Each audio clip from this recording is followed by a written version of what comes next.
காலைதோறும் புதியவை கவனித்து பாருங்கள். மார்ச் 27. அவைகளையும் உங்கள் பரமபிதா பிழைப்பூட்டுகிறார். அவைகளை பார்க்கலும் நீங்கள் விசேஷித்தவர்கள் அல்லவா?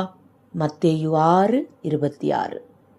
ஒரு வாலிபன் தன் பெற்றோர் தனக்கு விட்டு போன செல்வத்தினால் சுகபோக பிரியனாய் ஜீவித்து துன்மார்க்கமாய் நடந்து நாஸ்திகனானான். பின் அவன் தென் அமெரிக்காவுக்கு சென்று அங்கே வேட்டையாடுவதில் காலத்தை கழித்தான்.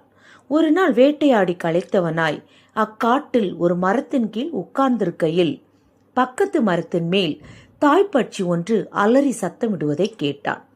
திரும்பி பார்க்கையில் அடிமரத்திலே விஷப்பாம்பு ஒன்று மேலே ஏறுவதை கண்டான்.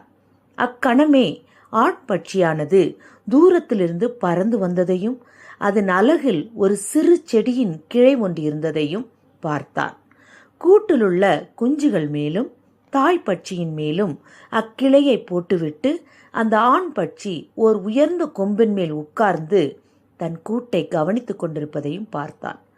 பாம்பானது மரத்தின் மேல் ஏறி கூட்டண்டை போய் குஞ்சுகளை தின்ன ஆவலுடன் தன் தலையை கூட்டினுள் நுழைக்கவும் குண்டடிப்பட்டது போல் தலையை வெடுக்கென்று வெளியில் இழுத்து பின்வாங்கி வெகு விரைவில் கீழ் இறங்குவதையும் கண்ணுற்று பார்த்தான்.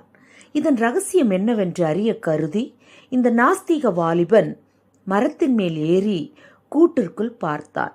ஆண் பட்சியால் கூட்டிற்குள் போடப்பட்ட கிளை ஒரு விசைச்செடியின் கிளை என்று கண்டு உடனே அவன் சிந்திக்க ஆரம்பித்தான்.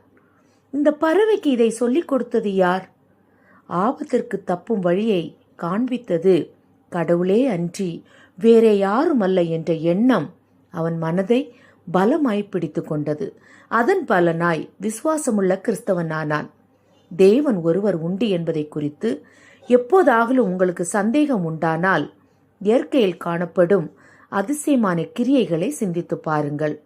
அவைகளால் தேவன் ஒருவர் உண்டு என்றும் அவர் நம்மை காத்துக்கொள்வார் என்ற உறுதியையும் கொடுக்கிறது. எனவேதான் கிறிஸ்து கூறுகிறார், ஆகாயத்து பறவைகளை கவனித்து பாருங்கள், அவருடைய படைப்புகள் அவரது மகிமையை வெளிப்படுத்துகிறது.